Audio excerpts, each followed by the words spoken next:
from Texas.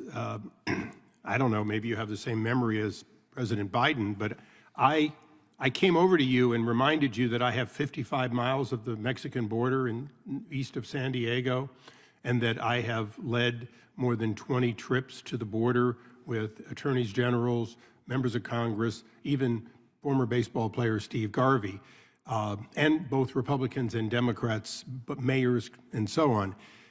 We spend a lot of time at the border, and yes, we do talk to those NGOs. So hopefully in the future we can at least agree that there's more than one of us on this committee that has the Mexican border.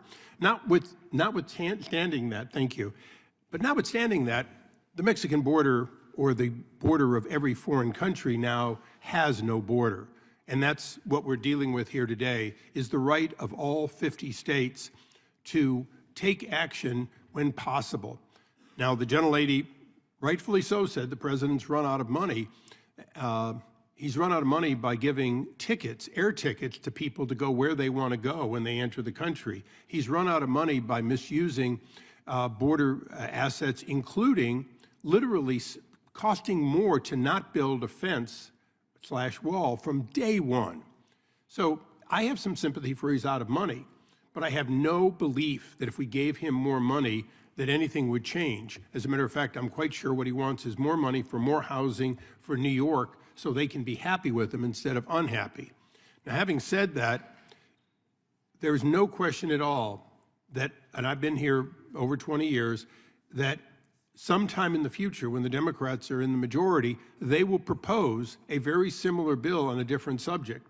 They will want to give every attorney general, as they have for the 20 years I've served before, the right to sue, and every individual.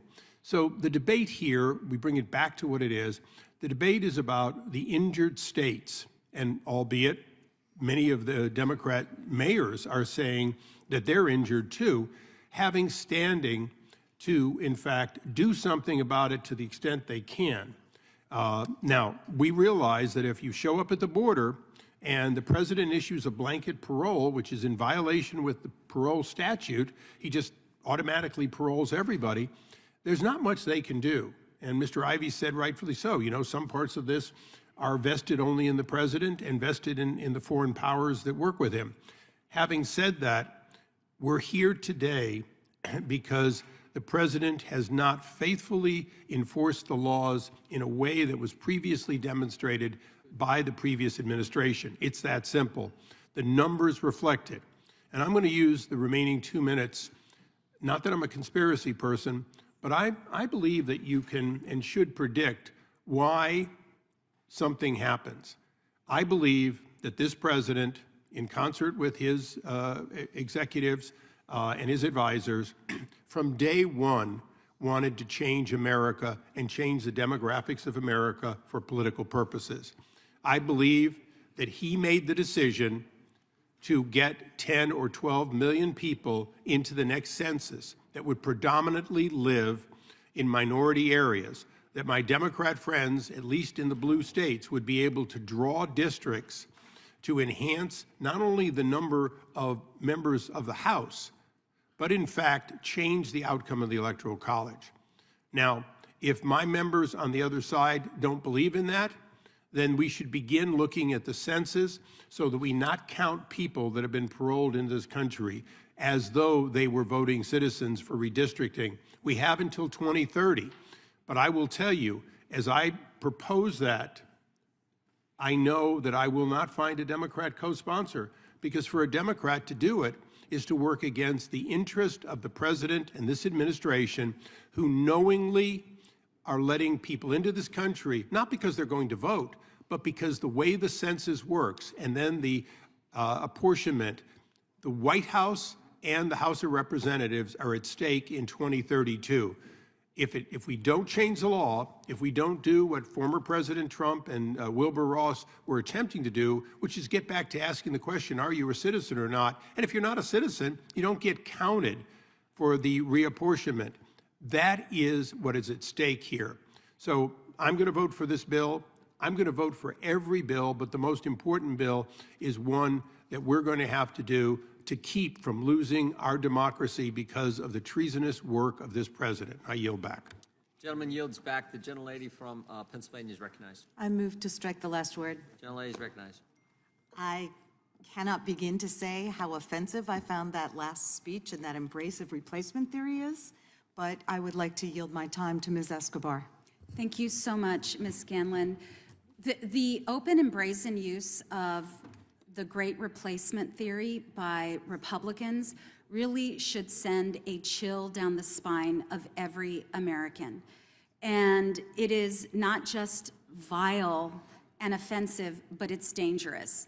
And I'd like to remind my colleagues that that rhetoric that embraces the great replacement theory was what was used on August 3rd, 2019 by a white supremacist who came into my community to slaughter immigrants and Hispanics because he was concerned about this great replacement.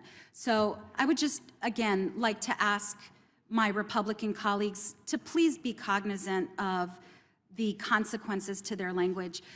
But I think it's really important also to remember what is going on here.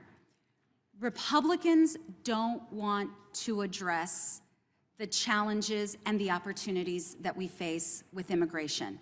It's a challenge because we're seeing a Western hemispheric refugee crisis that's impacting our country and other countries in the Western Hemisphere.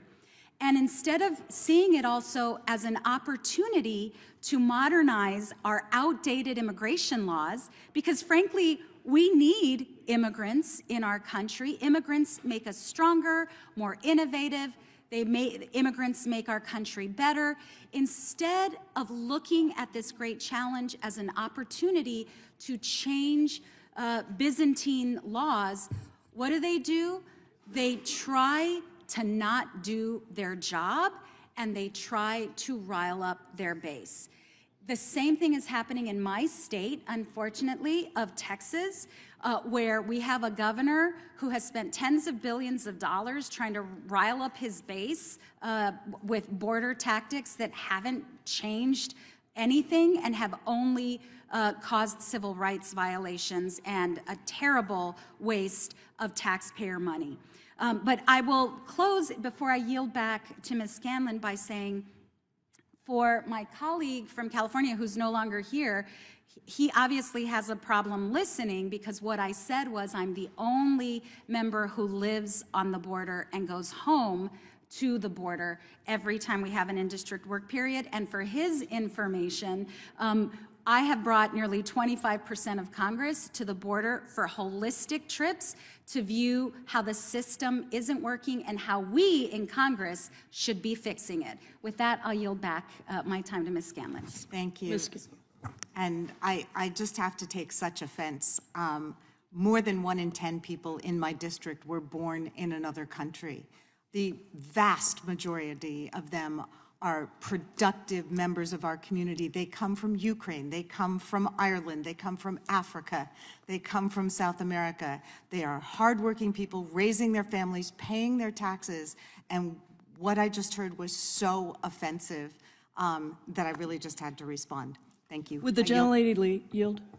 Yes, I yield to Ms. Jayapal. Thank you. I just want to echo how offensive the gentleman's comment was, and just remind him that it was actually Ronald Reagan who signed the last bill that granted undocumented immigrants status in 1986, legalized 2.3 million undocumented immigrants. The next year passed an executive order that prevented their kids from being deported.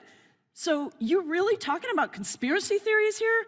What is going on in this committee, and how disgusting and inappropriate that comment was. And I really hope that we can get back to some bills that we agree on, like FISA, and getting our FISA bill to the floor, because this markup is ridiculous. And that comment was absurd, offensive, and dangerous. I yield back. Gentlelady yields back to Ms. Scanlon. Ms. Scanlon. I yield back. Ms. Scanlon yields back. I would say